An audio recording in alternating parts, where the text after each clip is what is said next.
All right, just so everybody in the room currently is aware. What's up, Jenica? We are live currently, so this is also streaming live on YouTube. What's up, YouTube people? So if you have anything that you want to say that you're worried about, your boss hearing, save it for when we're not live.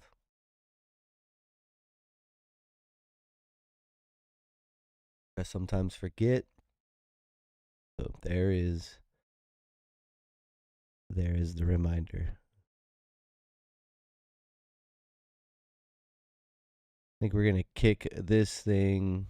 We'll kick this thing off, and some people from Davis Store 1205 might be able to join depending on when they get off work. But those were the folks that we met down in the general membership meeting, so it would be cool to have their perspective. Otherwise, you might just get my perspective from what the meeting was like. But it was a banger, that's for sure. Yeah. All right, we'll get this thing going. I think I can. I'm gonna try this and see if it can handle the double duty.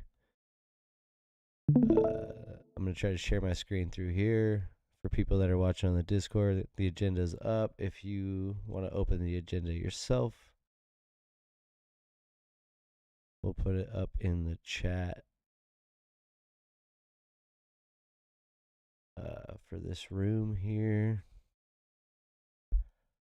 There's the agenda, and obviously everybody on YouTube's got the whole shebang going there. I can see the YouTube chat for anybody that happens to be in the YouTube chat. If you want to add your voice that way, you can. Otherwise, the way to get involved is to join the Discord server, and every other Wednesday at 8 o'clock, pop into the hall in stereo, this voice channel.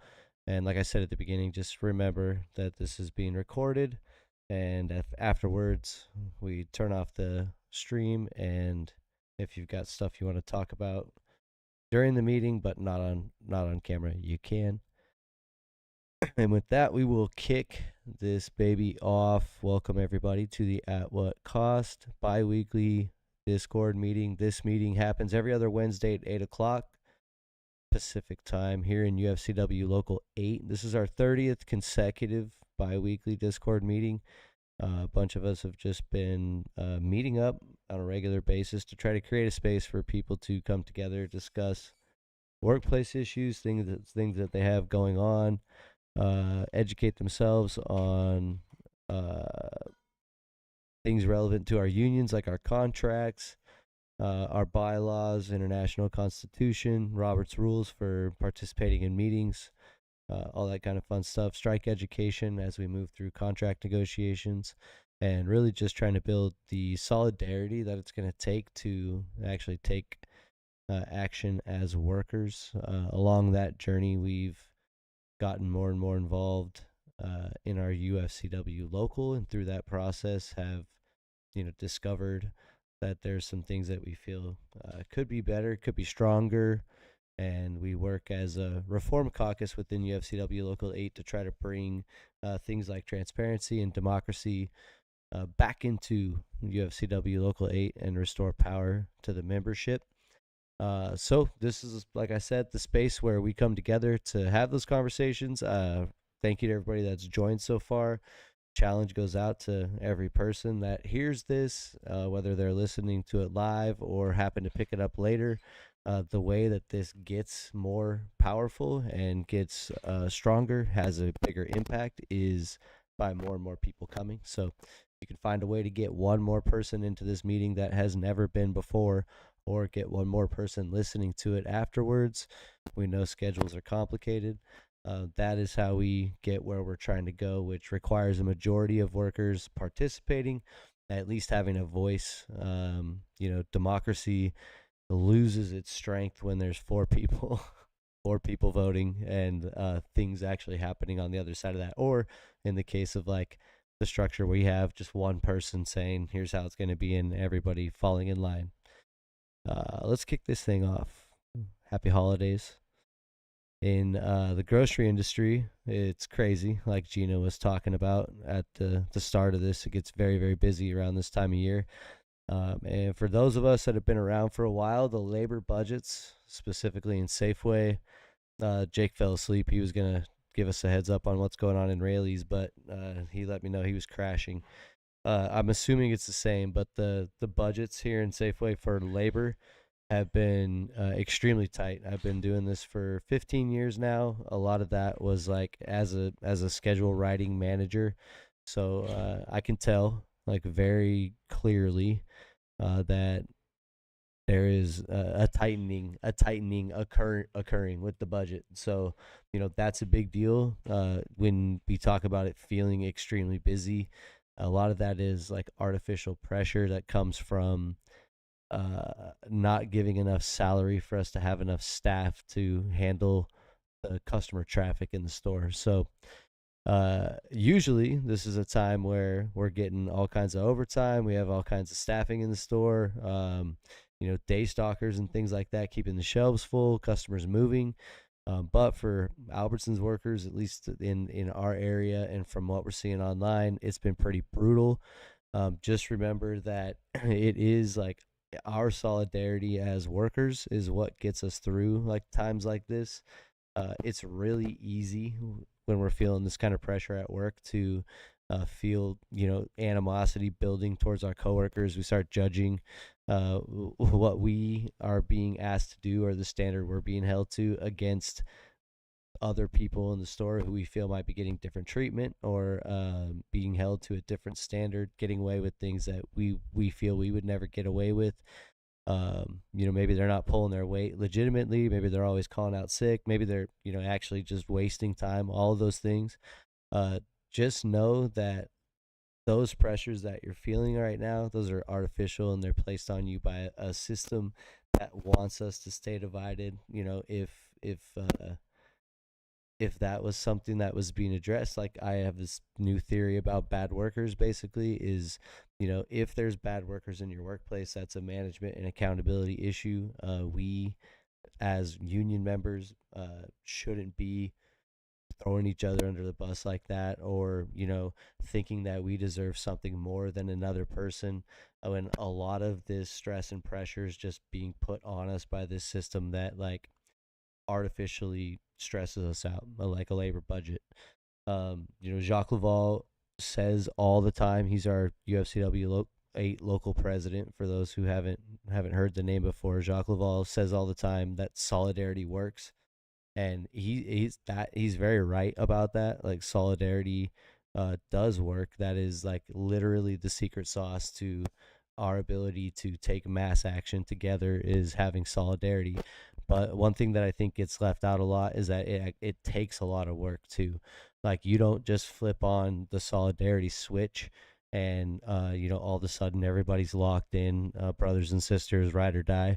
It's a bond that gets built through struggling together and sacrificing together and having this shared belief that together all of us are stronger and we can push for it and demand more. So when we are working in these like stressful times and we're getting like turned against each other and we're getting into arguments and stuff like that with our coworkers, just take a minute to kind of reorient yourself. Remember who the real enemy is in this situation. It's these corporations that we work for that have pushed us into these unsafe and really tiring, exhausting, overworked conditions through things like these artificial labor budgets that hurt us, hurt customers, hurt the shopping experience, hurt the our ability to work safely, while simultaneously keeping the bosses rich, keeping shareholders satisfied.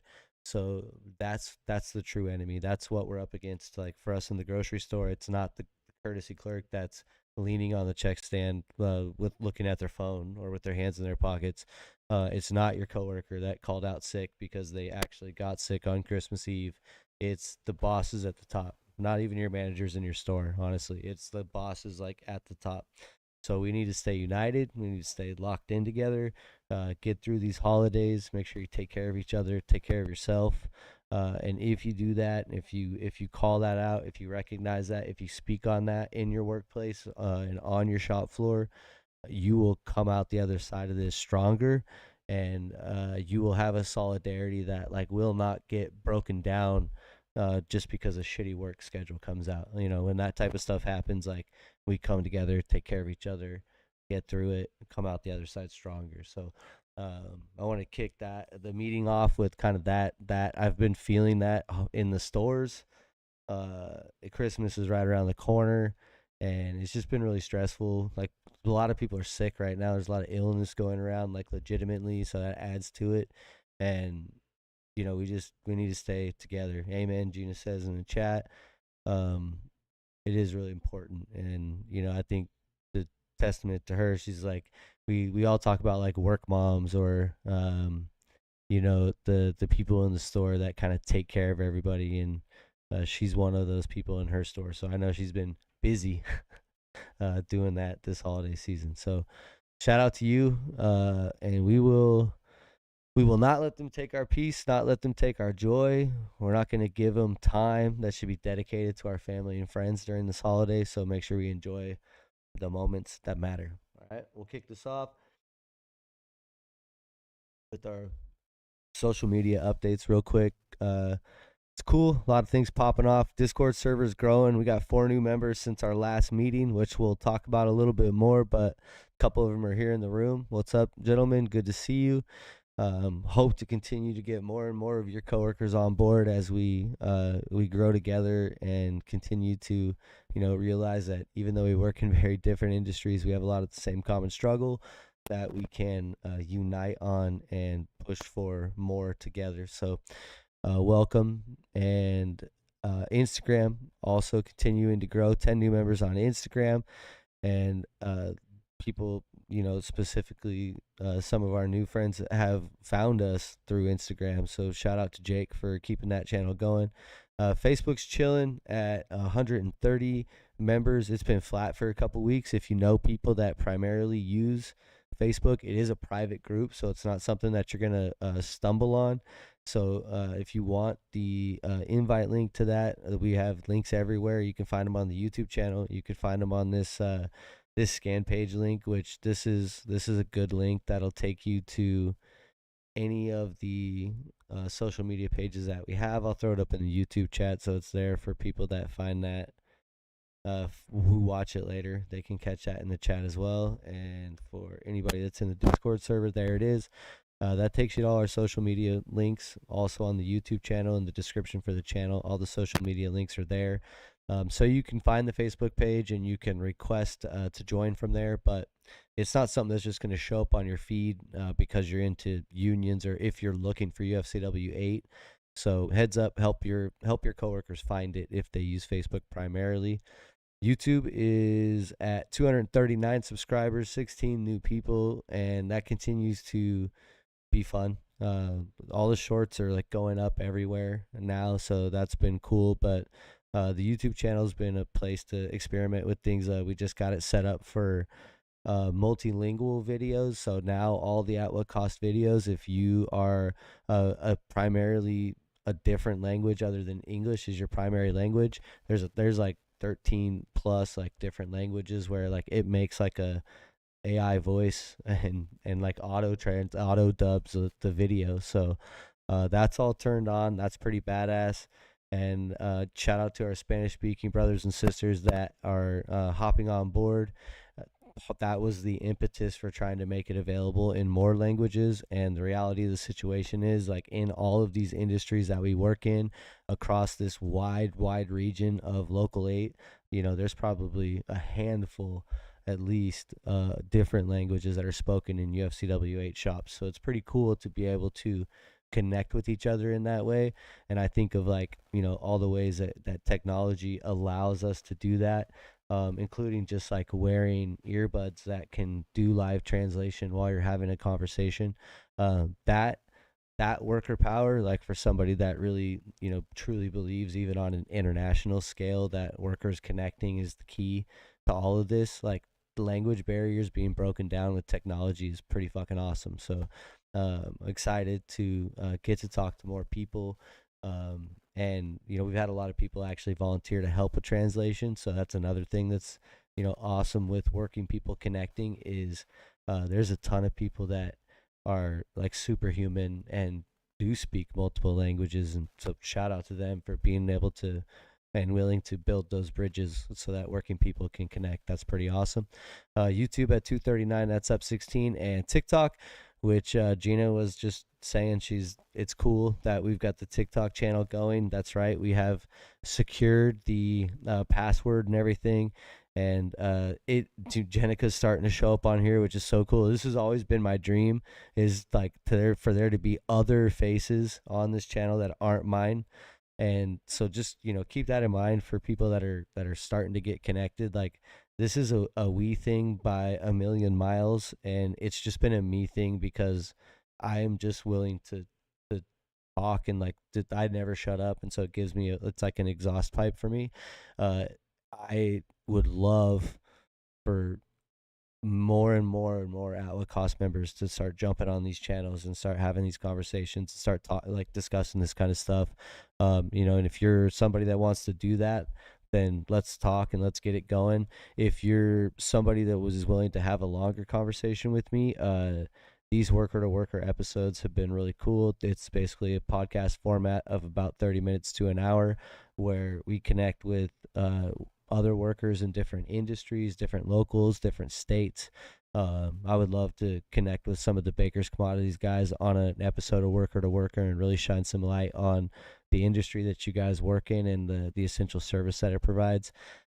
We are setting up an episode here in a couple weeks. I'm going to have the pleasure of talking to 5 or so baristas, Starbucks baristas from around the country that are on strike. We are in the process of coordinating that conversation, so we'll get to hear from them. But it's just a really cool way for working people, to have a voice and get to have a conversation about the things that are important to them, but also to hear other working people and hear the fact that what you're going through as a worker is not you're not crazy for thinking that something is wrong and that some things should be better. And it's refreshing, and it's for me it's really energizing to get to talk to other people that see the possibility and the power behind our collective action, and see the forces that we're up against, and recognize how important it is that we keep connecting. That's all there, that's all on the table. And if anybody would like to participate, anybody that's listening to this now on YouTube, or anybody anywhere, just remember that, like I said, this is a we thing, and more voices, more people getting involved is how this like actually becomes something that has legs and that has power. So would love to collaborate on that and make more and more stuff. And like I said, check out the TikTok channel right now. Jenica has been posting, and that's been sweet. So thank you, Jenica, for hopping on there. It's so funny because I see it and I'm like, oh fuck yeah, and then I like it, and then I realize like I'm the account, like I'm also the account, and so I can't like it's lame to like your own stuff or whatever, or be the first person to like your video. So I'm like, oh shit, I need to unlike it. But I like I'm sending it big likes. And that's it on social media. Shared the shared the link in for you to click on to get to all of it. So that's a really easy link to just send to a coworker. That way, if they use one of these and not the other, you don't have to mess with like trying to make sure that you get them the right one. They can just have everything. And like I said, it's open. So if you use a different platform and you'd like to run an at what cost channel on that, just you can. There's nobody owns this, so please feel free to add anything of value that you think would help us win stronger contracts. Okay, next up, we're going to crank through this. We are at the what's going on in your world portion of this. Anybody got anything going on out there that they would like to throw out to the group? This is your chance to talk about any workplace issues, contract bargaining grievances, violations that you're seeing, safety issues, any collective action that you and your coworkers have taken. I've got a cool story about something that happened recently in our store that I would like to share. But before I do that, Does anybody have anything going on in their world that they would like to put out onto the interwebs?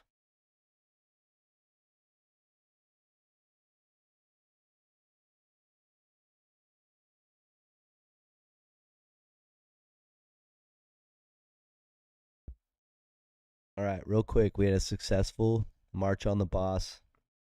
Uh, I told you schedules were tight. We noticed that an employee had less than the minimum contract guaranteed hours.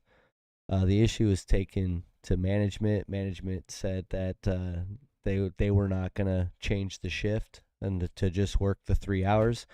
So the person ended up leaving at the end of their 3 hour shift. At which point the march on the boss was initiated. The shop steward and another employee took the contract into management, showed them what the contract minimum guaranteed hours were, let them know that they had violated that and that they were going to have to pay for the hour, and the employee didn't work.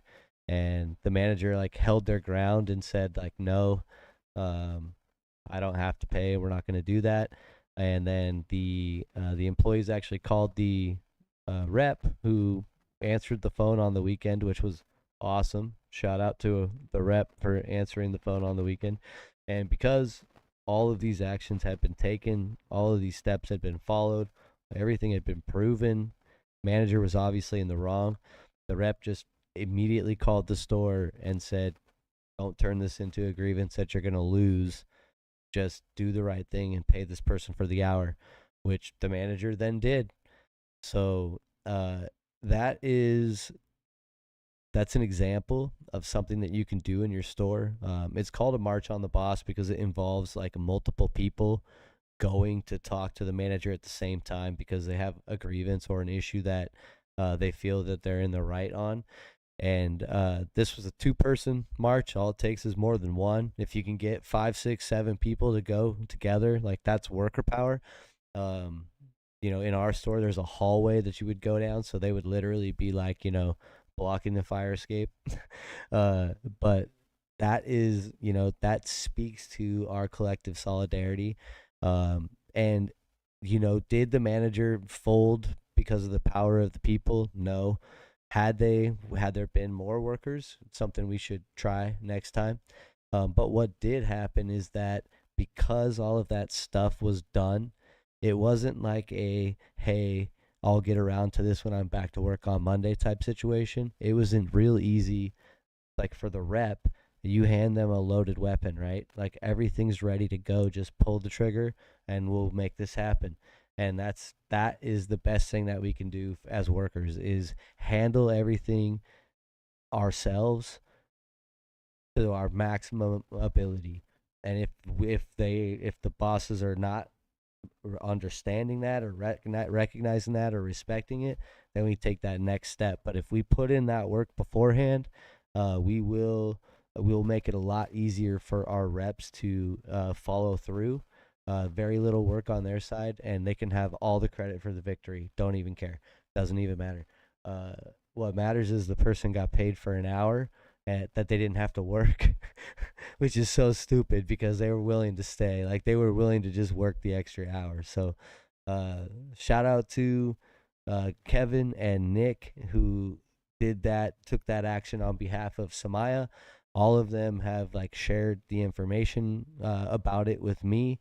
I'm writing up a little story for them, and that's going to come out in the next issue of Essential Voice from the Essential Workers for Democracy. So keep that in mind if you guys are out there like taking collective action and winning, even small gains like that. If you're doing that out there, uh, take note of it.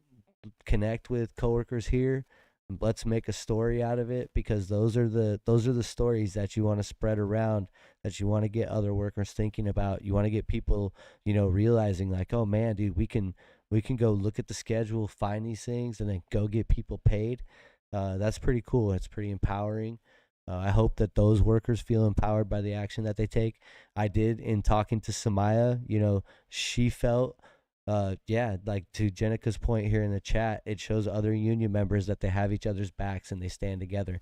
Like Samaya was like so happy that they took care of that they like stood up for her. Like she didn't even know the part after she left. She just got the phone call from the manager saying she was going to get paid for the hour. She didn't even know about the fight that happened until everybody talked about it. So that's really cool. That was a really cool moment, and that's my one I wanted to share for what's going on in the world. And if nobody has anything else, we'll keep cranking it along.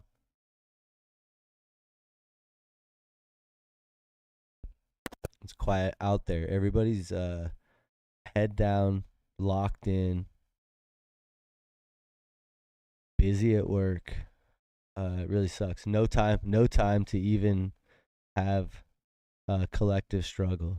So we are moving on. Next up, Union 101. This was a cool project, collaboration project with our friend Brandon from OAIS. If you don't remember Brandon, when you check out this playlist, he was a guest on one of the episodes of Worker to Worker when we were getting ready to go on strike. Found him on YouTube. He was a customer at a Ralph's store and noticed that they were hiring scabs and did a YouTube short talking about not supporting stores that were hiring scabs. And so I reached out to him and we did an episode of Worker to Customer where we talked about that connection between the worker and the community and the collaboration and the power that comes out of like when a workers take action, when we do something like go on strike, there's the other side of this coin, which is that we need the community to support and to respect that picket line, right? And so, great episode, great conversation, and we've obviously stayed in touch since then. And I really enjoy watching the content on his channel because he's very intelligent on sports, like something that I don't follow very often, and looking at the logistics and the kind of behind the scenes of like sports unions was a perspective that I had totally just not even paid attention to. Like, right off the cuff, you think like, oh, dude, like an NFL players union, that's stupid. These guys are millionaires. That makes no sense.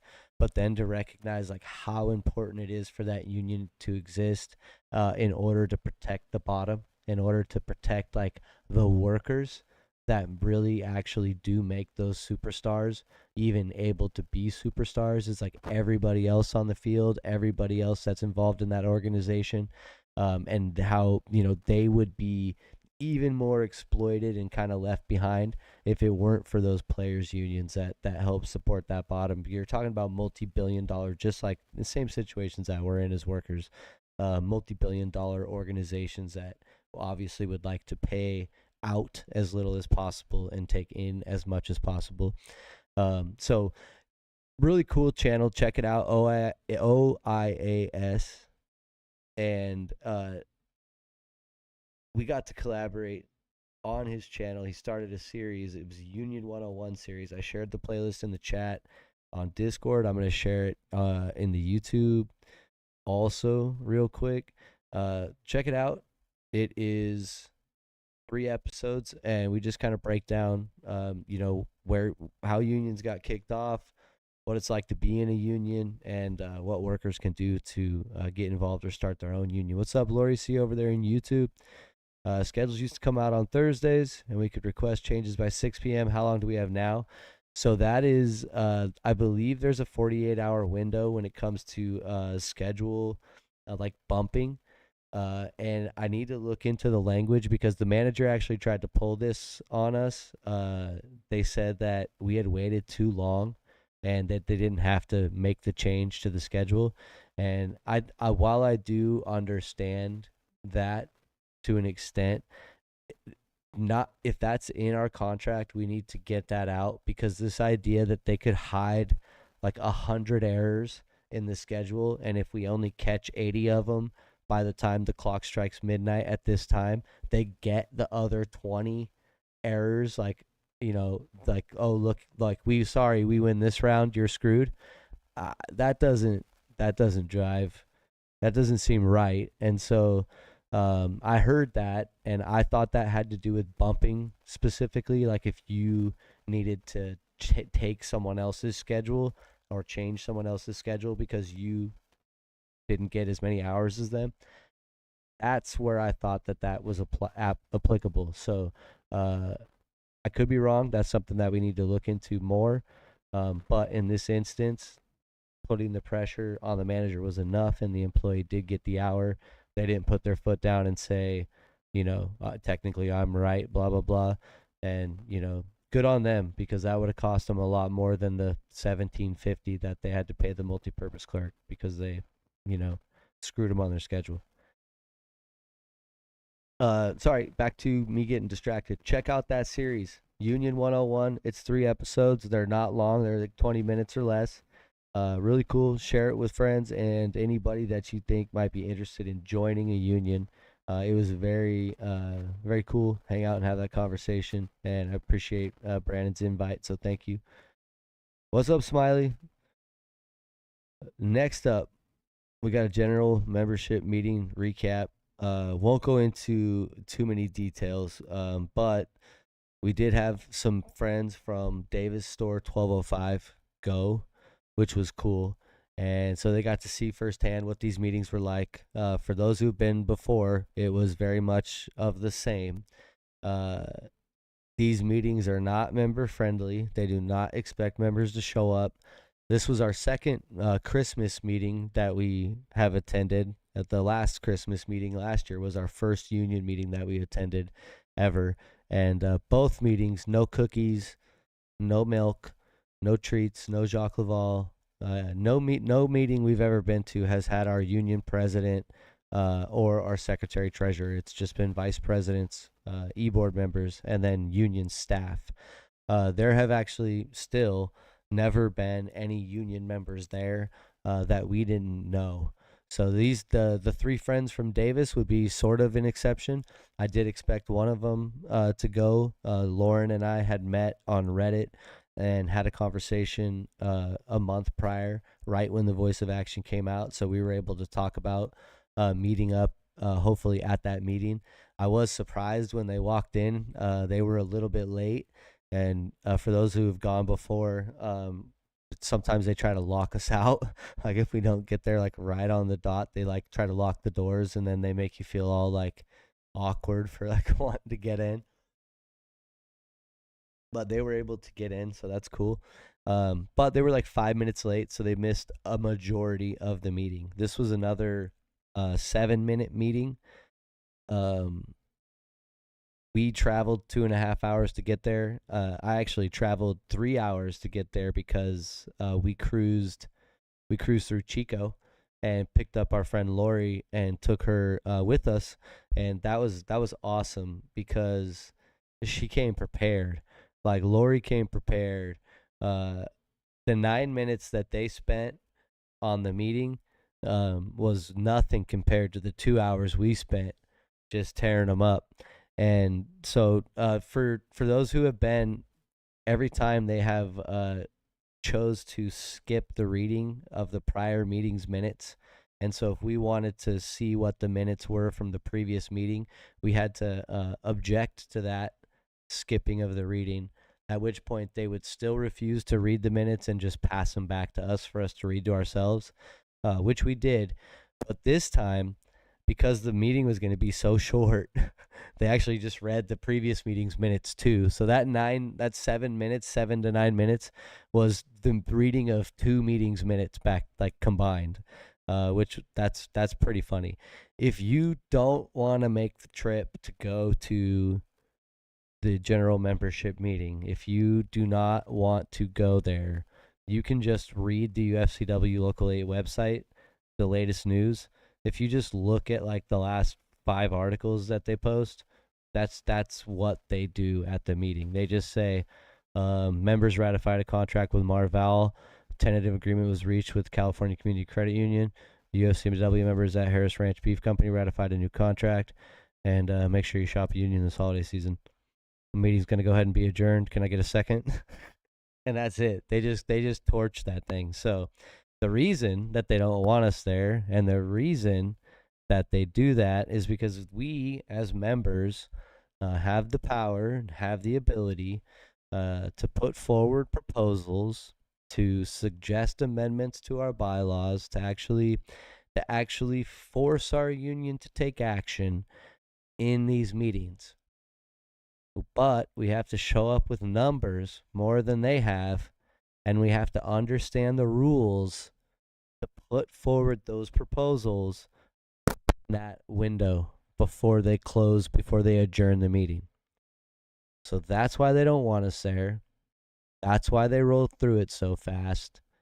And it would be on us to organize around something and then show up with enough people to force that something into being, which is another reason why those of you guys that have been going with us every time, that's another reason why you'll notice that there's more and more and more staff every time we go. The first time we went, it was a very empty room. Uh,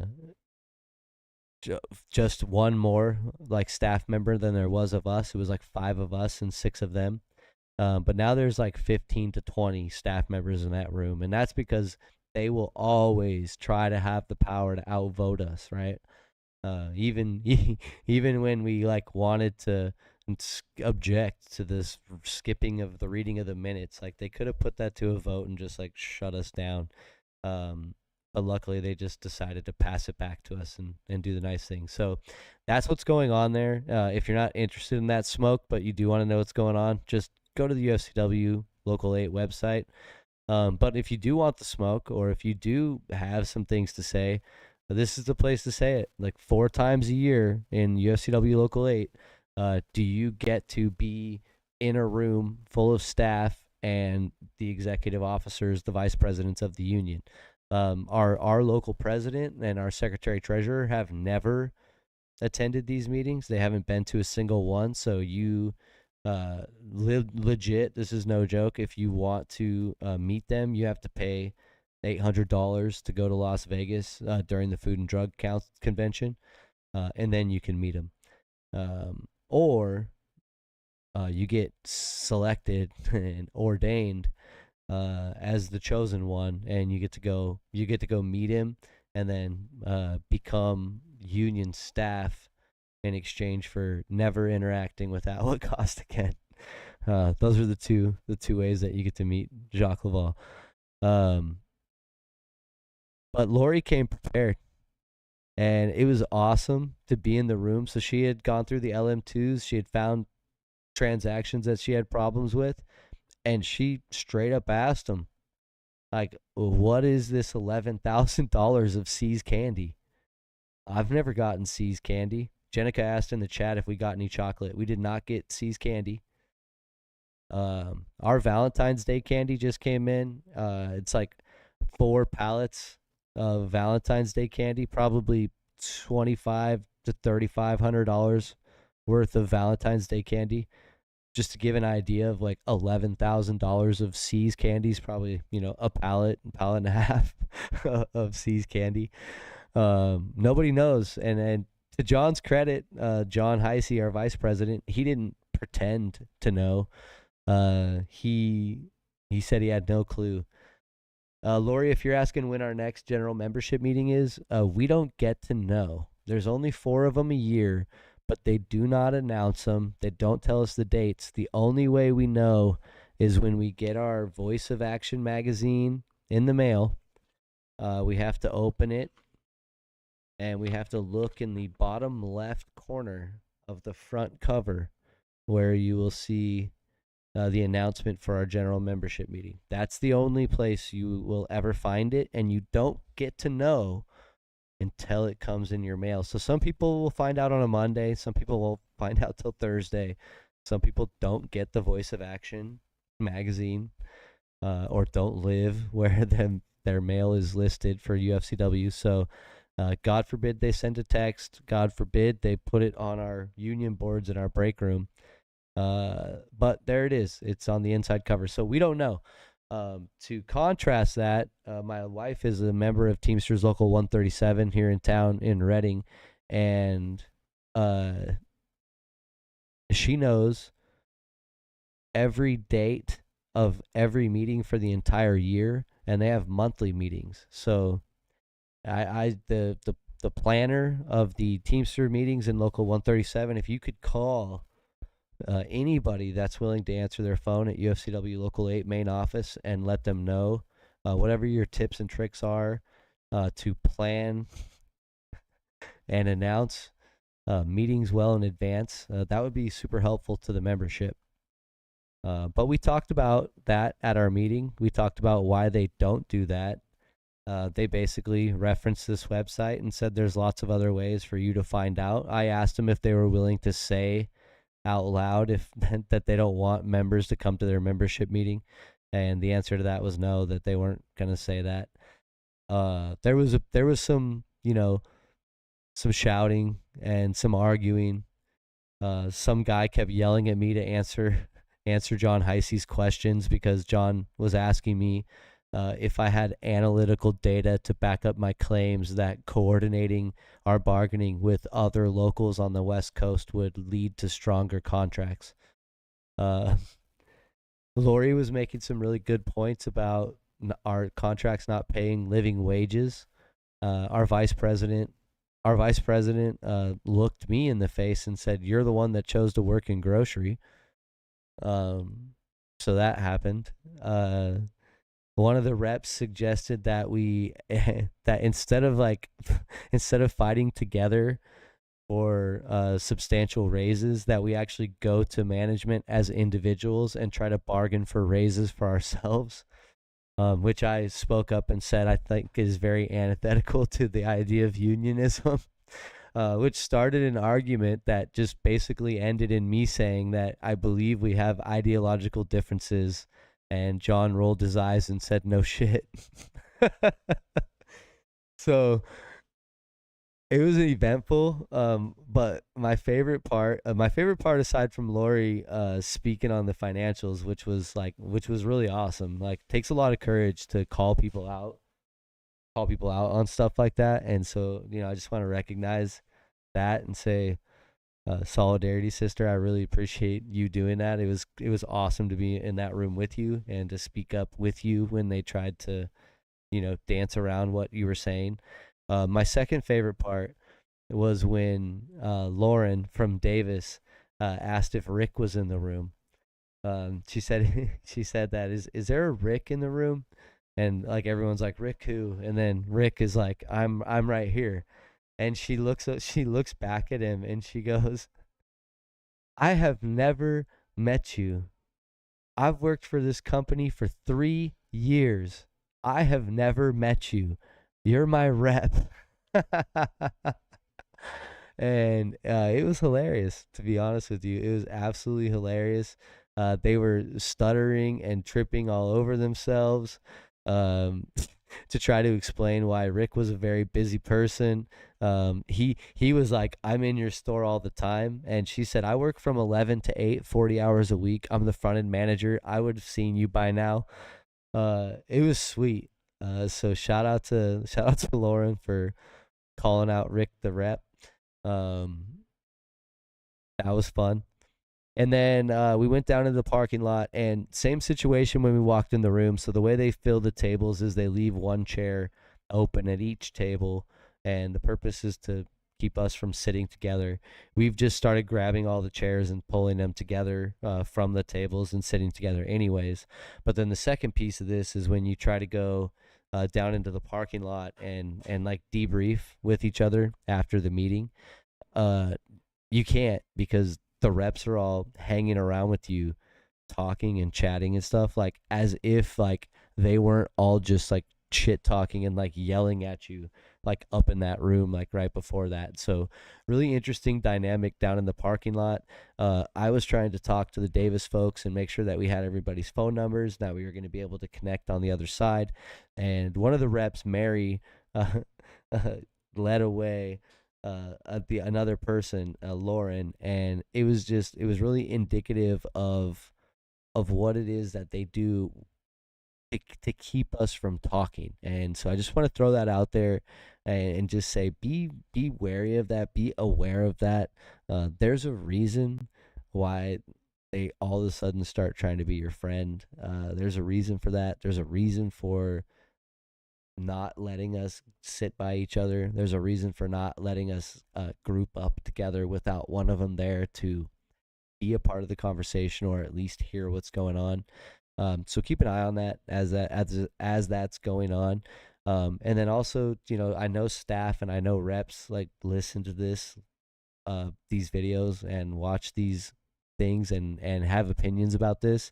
I want to say two things. Like one, thank you to the people that have been respectful. Like the idea behind all of this is like not to tear you down as an individual. But some of you are like making decisions and like saying things and like taking actions that like are very like uh, I guess not cool is the nicest way to say it to the membership that are trying to do something very positive in the ideas of unionism. Like you guys just rolled through shop steward training as a staff and delivered that to all the shop stewards in local 8, and there's a shop steward handbook that I think that you guys should all read because it speaks on a very strong organizing model.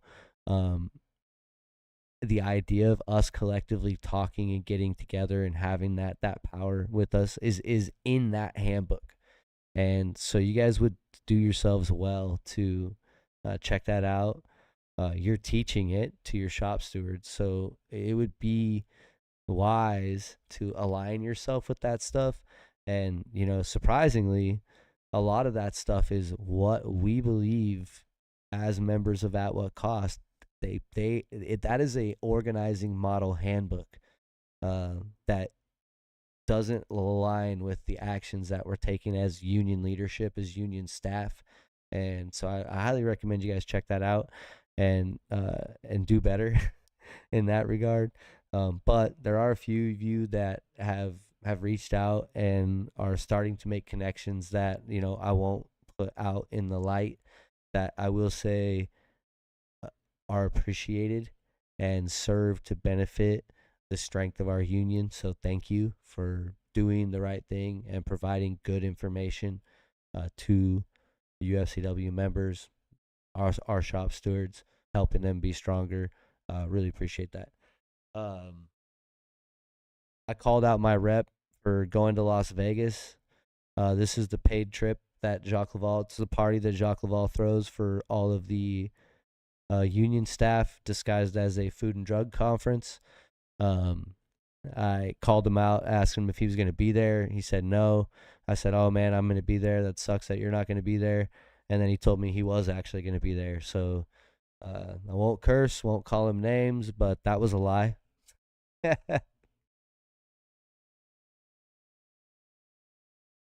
And thou shalt not be trusted.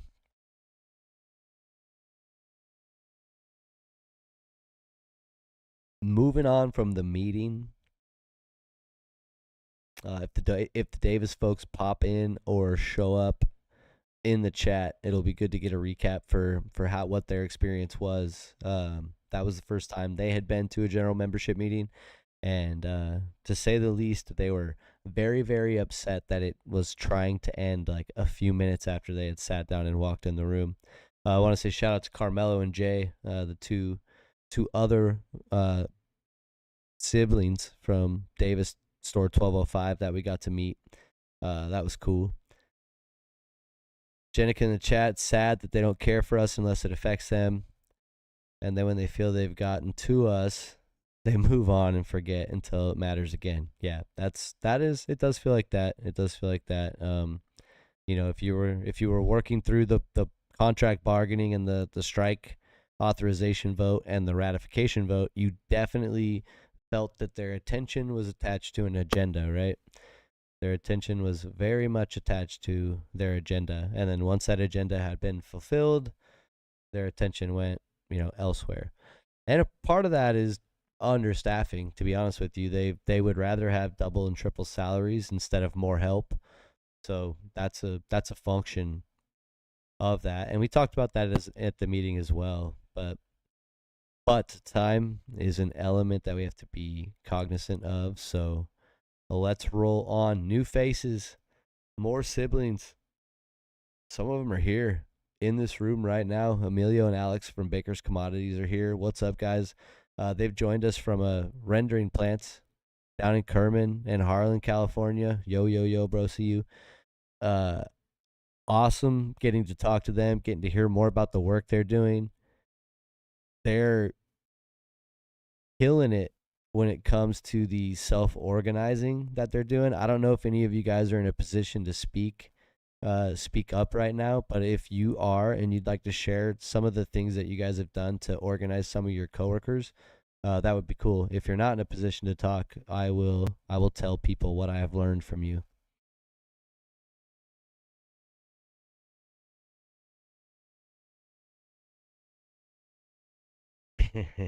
Yes, Jenica, they are the Tallow Boys.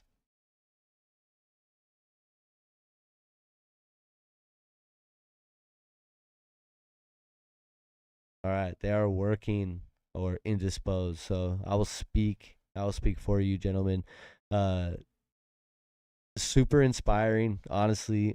They popped into the chat, just getting to hear about the work that they do was super cool because we're all grocery workers for the most part, and so finding other local 8 workers in other industries, super badass. These guys are on the processing of the dead animal side of the food chain, like straight up, like taking the livestock carcasses and processing them into materials that can be sold and used in other ways.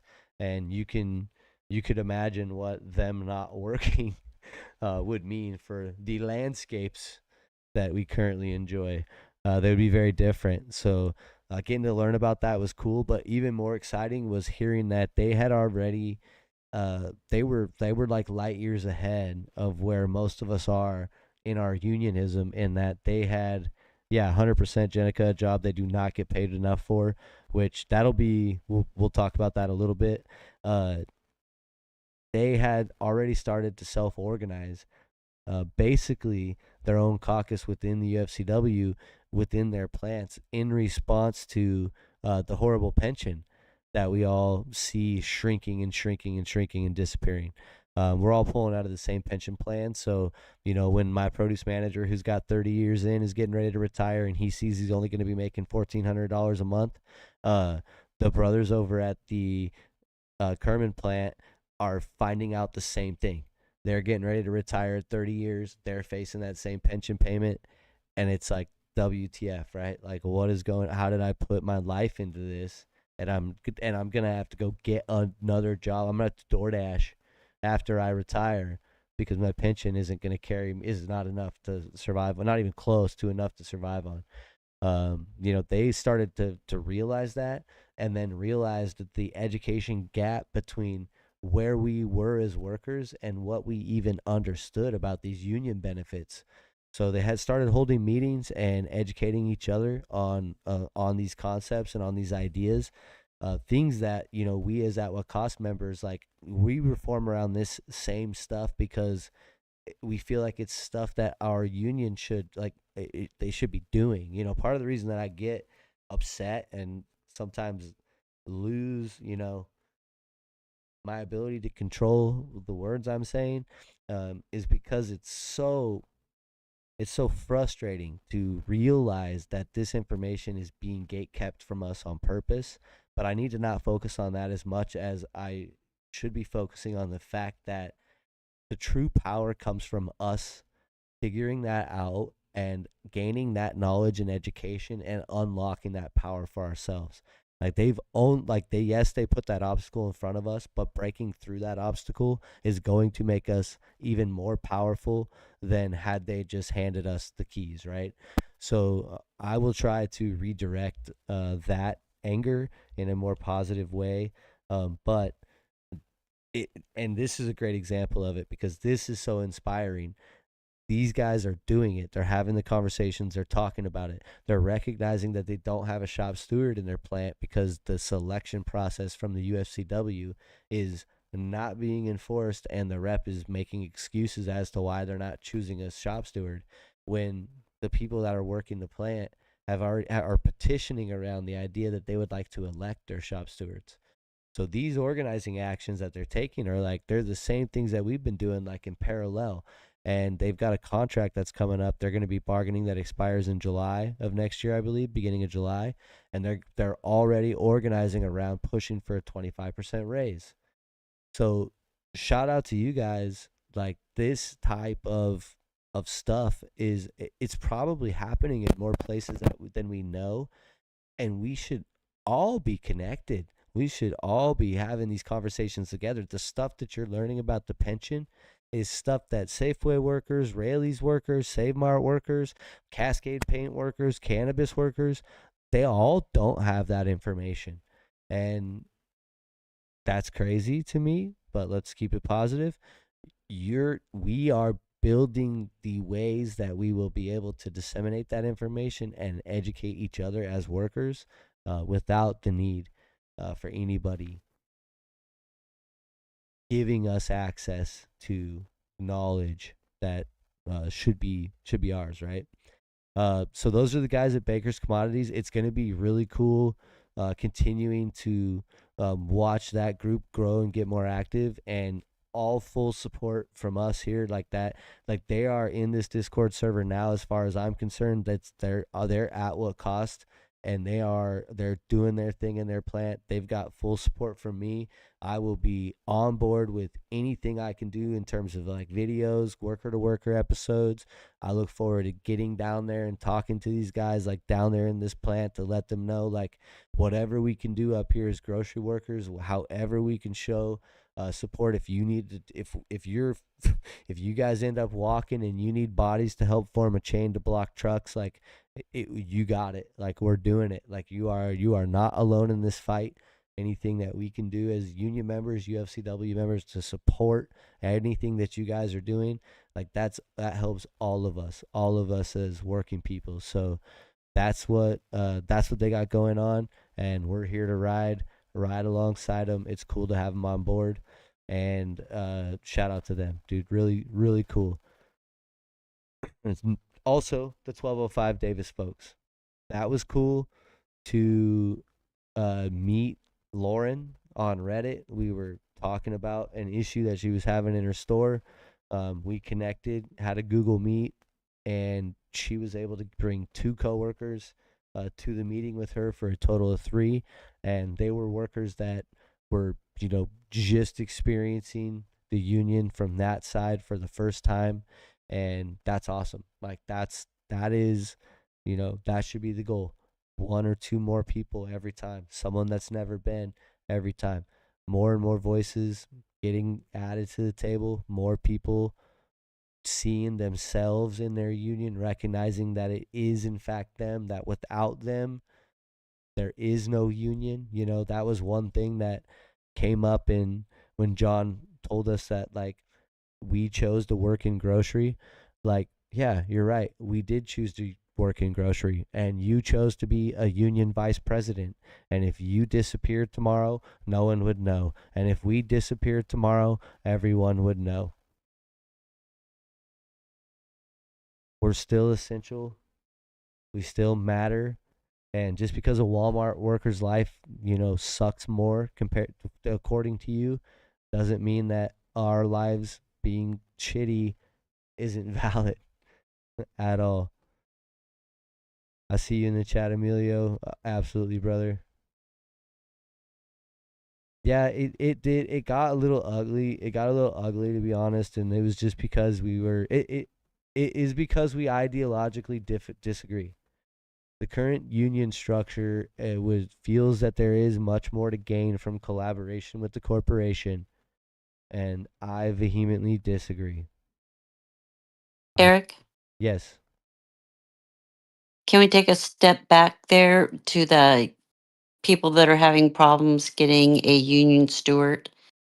When you know as well as I know that when we first went into our stores, we didn't have any stewards there. So, in order for that to happen, I just took the position, and I know you took the position over there. You wound up getting, I don't know, fired by the rep. Yeah. But nonetheless, that's going to force their rep to do something. Is when you go in and you say, "Okay, listen, you wouldn't appoint one. I am now your person. So let's get this ball running and let's get it done." Sometimes you just have to take it and run with it. Now your statement in the chat, that's when you take the position, makes ton more Yes. makes sense to me now. That's awesome. Yes. Yeah, no, Yeah, that's you true. do take charge. It's what is it called? You just do it and ask for don't ask for permission, ask for forgiveness. Yeah, That's so it. I wouldn't put it past these guys to hold their own steward election and elect their steward. That seems like the direction, and we'll hear more from them. They've got a channel that you could check out in the Discord, but I bet they elect their steward and do exactly what you're saying and just move forward with it. And like we've talked about, also, the steward title gives you legal rights in disciplinary proceedings, uh, in the absence of the union rep or alongside the union rep. But beyond that, we all have the capacity to be stewards of our union. It's not like it comes with a little it comes with a little It comes with no perks. a It little comes with kit. no. Well, yeah, it came with a little A little carry kit. all, but that's Yeah, that was it about comes it. with a little kit. So, the people that are doing it are people that care. Anna And And Bean. they're UFCW, aren't they? yes, they're in our local. And then they need to get a hold of Mr. Rayburn because Mr. Rayburn's in charge of training stewards. And if there's not one in their plant, Mr. Rayburn should be able to help them. Sean Raycraft, I believe. Are you talking Oh, about? that's it. Yes, Yeah, yes. he's cool. A friend of the pod, Sean Raycraft. Yeah. I do like him, and yeah, like I agree. All of that advice is super helpful, and yeah, this is gonna be a fun one to watch and a fun one to support. Um, Anything that we have to offer is on the table because already in the conversations that I've had with these gentlemen, the energy is like, it fills my tank, it recharges my battery, and the idea that like they're down in Fresno and we're up here is like, man, that means that if we can get to everybody in between, like we will be unstoppable as workers. California thinks the minimum wage is high now. Wait till we get a handle on this thing. We're gonna crank it to the moon. See what Jenica posted there? That is an 8.5 by 11 laminated sign that is posted on the union board. There is no way that at 273 you don't know who your stewards are. Sweet, sweet. That's great. Everybody should have a flyer like that, identifying who their shop stewards are. The last store that we visited in Chico, no shade on the Chico workers. When we asked who their shop steward was, they said, "Oh, we don't have shop stewards here. We call those we call those union reps." So there is a That's a there joke. there no there's You- no there's just a broad spectrum of knowledge and awareness and communication happening out there, and these like things like this that you guys are doing. This flyer wasn't gifted to you by the UFCW. No. You created this and put this up. So, you are taking steps and taking power into your own hands. And from that is becoming, you're building a knowledge base and a level of an awareness on your shop floor that doesn't exist in many other locations. And that's to the benefit of your coworkers.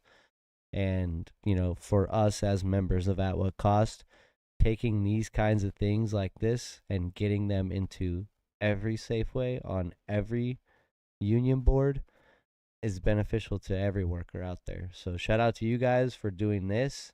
And then I guess I would throw a challenge at you and say, how do you get it to all the Chico locations and the Reading locations. Maybe get all of you guys in a group chat, like a shop stewards group chat, so that you can share this kind of stuff with each other.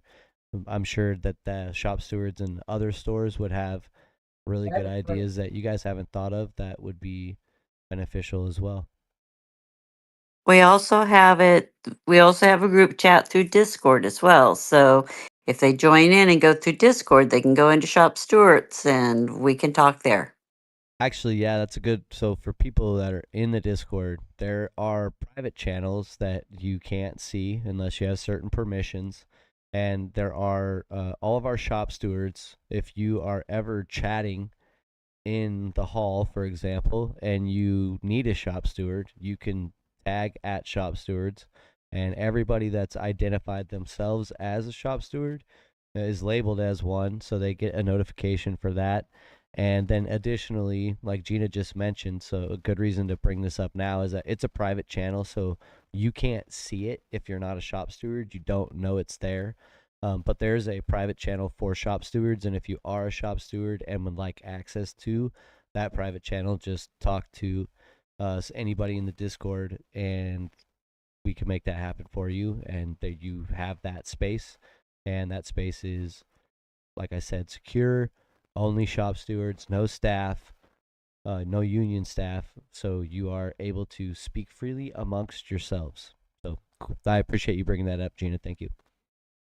No problem. Question about shop stewards. Do they have those who don't have them? If am I correct in thinking that they have to be appointed by a union member, like a union rep, or can like if they're not reaching out, saying like, hey, here's somebody you guys can go to, like I appointed somebody, can they just appoint somebody in their own store and maybe get with somebody like Gina or one of the other stewards and kind of get that information on what they need to know, give them like a someone that you reached out to for more knowledge. I think that your question has two answers. One, Emilio answered in the chat, which is that their contract specifies that the shop steward is appointed at the union's discretion. So for the actual legal recognition of a shop steward, which is important under the context of the NLRA for disciplinary proceedings, like to be able to be equal to management in disciplinary, that person has to be appointed.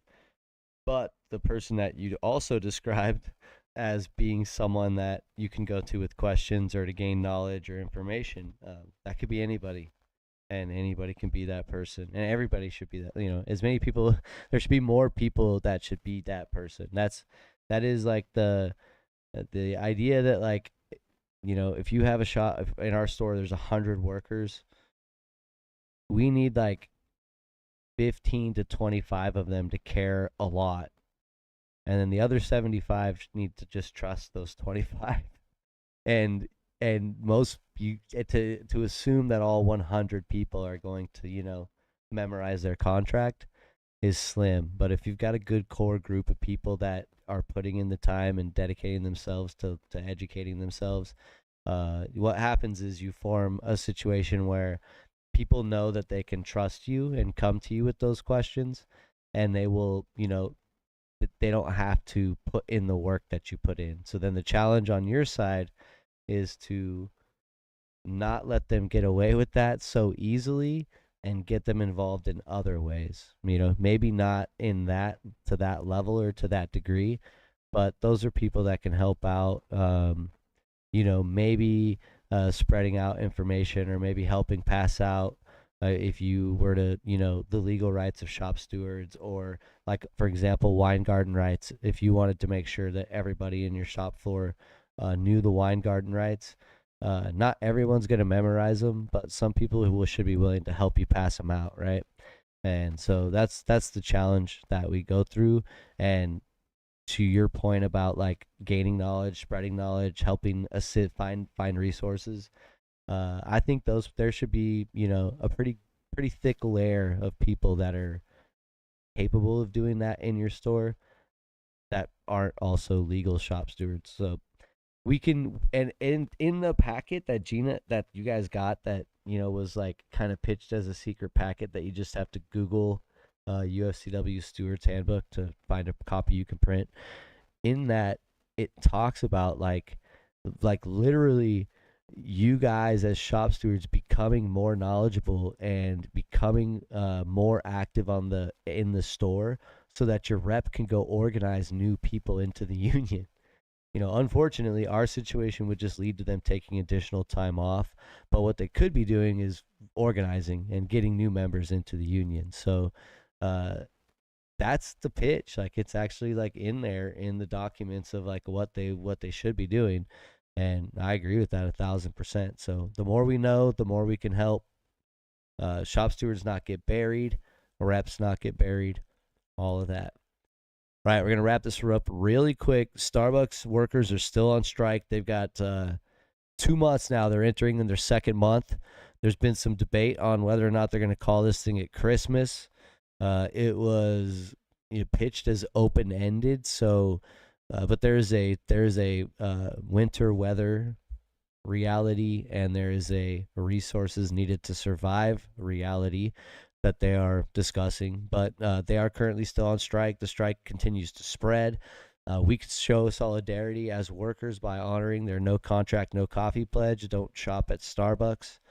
For those of you that were unsure, the Starbucks that are located inside of Safeways or inside of grocery stores are union member staffed, and so you're not crossing a picket line, but you are giving money to Starbucks still. So, I personally am choosing not to drink Starbucks at all until the union workers have a recognized contract, and that's a fairly low bar of participation to ask for union member solidarity. You can also help spread awareness in your area. Like for us up here in Northern California, there aren't any Starbucks on strike.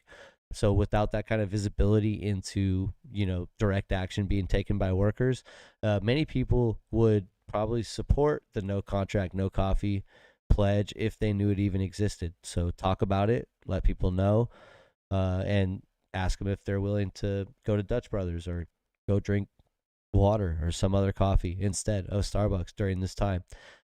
We talked about it earlier on this call, the partnership between the customer and the worker, and this comes into play here. If a consumer boycott was enacted today and everybody stopped buying Starbucks, they would have a contract tomorrow. And that's facts of the matter. We as workers and we as people in society need to make a decision about how big we are going to let companies get, because there's a problem when a company like Amazon or Walmart or Starbucks could literally cut itself in half and not care. What that means is they could just shut all the Starbucks stores that are currently on strike, just close them, and who cares? Move on with their life. Question from the chat. So specifically, they have no contract or their organization doesn't recognize their union. So both. They have unionized, and since they have successfully voted to unionize, Starbucks has refused to bargain their contract. So it has been 4 years and they have not gotten their first contract since unionizing. Are they their own union, or are they a member of Teamsters, UFCW, in specific? They are independent Starbucks Workers United. I see. Okay. Yep.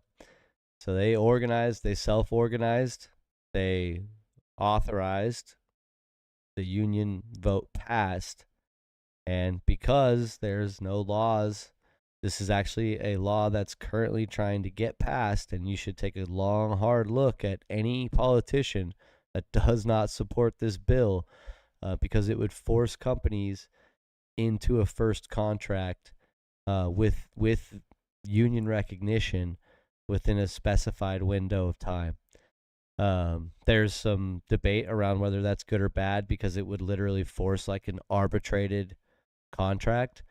But the flip side of that coin is that these companies are so big that they they can really stretch this out. They have a lot of resources to bleed out workers that are trying to organize. And that's another reason that supporting like uh the economic side of this by as a consumer is so important. Because like I said, they could just close all the Starbucks that the union workers are on strike at, fire all those workers, and they would be fine as a corporation. They would be just fine. The problem is that the reputational damage, and that's what people are banking on, is consumer support, and then also the reputational hit that you take from being an evil corporation out in the open. Like you're supposed to do that, like in the shadows.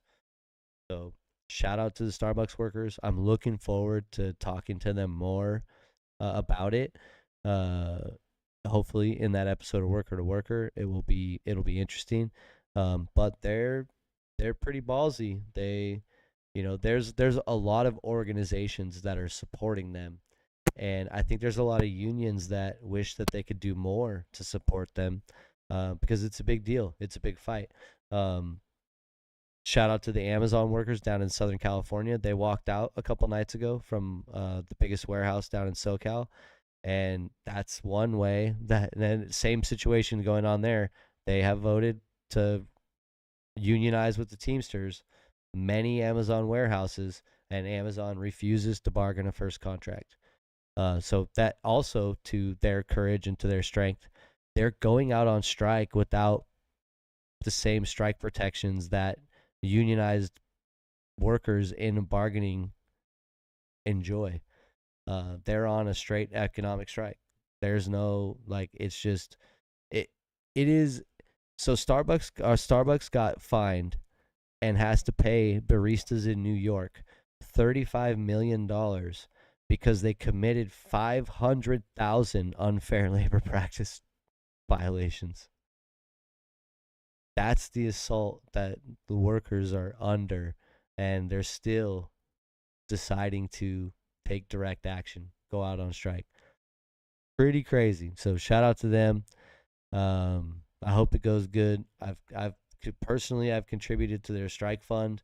They have a public strike fund. If you go to Starbucks Workers United website, there's toolkits and resources that you can get to support Starbucks workers, and including just donation to their strike fund to help them survive.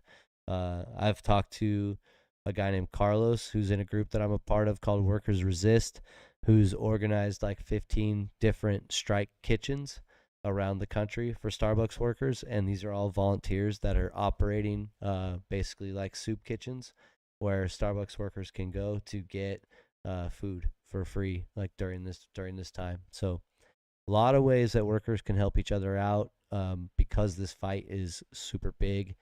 It's like a David and Goliath type situation. So shout out to them for taking it on, and boo on Starbucks for not giving them a contract. All right, wrapping it up with union reform. We're talking about it all week on the channel on Shorts. A lot of reasons for union reform. I think a lot of people should think about what they think about their union, how they feel about their union, and if it's negative, or if you think you have ideas on how it could be better. What you're engaging in is union reform. If you go to a general membership meeting, you will feel union staff in UFCW Local 8 looking down on you. That is the dynamic. That's the power dynamic in our local. That's not member democracy. That's not a member-driven union. We as union members in Local 8 are expected to be sheep. We are expected to believe what we're told, and we're expected to do what we're told, and we're expected to do all of that without question. That's not just the experience that we have here in Local 8. That's the experience of many, many union members across the country. That's very top-down business union status quo. And if that's something that you're experiencing in your union, if that's something you feel here in Local 8, there's something that's not right. Your union is broken, and the only way that workers can regain their power is through reform. We know that because we've tried asking very nicely, and have arrived at this conclusion over time. And if that's an experience that you need to have for yourself, um, don't take my word for it. Go participate. Go ask if you can be a part of bargaining, of negotiating, and see what happens. Reform can come in many different flavors. You can organize a caucus like Outlook Costs, and you can grow it to be large enough that you can go and influence proposals and bylaws in your meetings. This is a hard battle because you're constantly in contention with the old guard, so you have to constantly come up against the status quo that is very deeply rooted and deeply established. It makes it hard to organize your coworkers. They intentionally make it even more difficult for you to organize your coworkers, and they do that on purpose. So one thing that a lot of union reformers come to realize is that the other way to impact change is to run for union election. And to win your union election it establishes a mandate to fulfill the promises that you make on the platform that you campaign on. So when you go to campaign, or if you go to run for union office, and you articulate the things that you believe in, you speak on what you think a union should be, how it should operate, you communicate those ideas to your brothers and sisters in the union. If they go and vote, and the results of that vote is a change in leadership, that is the confirmation that the union reformer needs to know that the members do in fact want to move in that direction. They do want more transparency. They do want more democracy.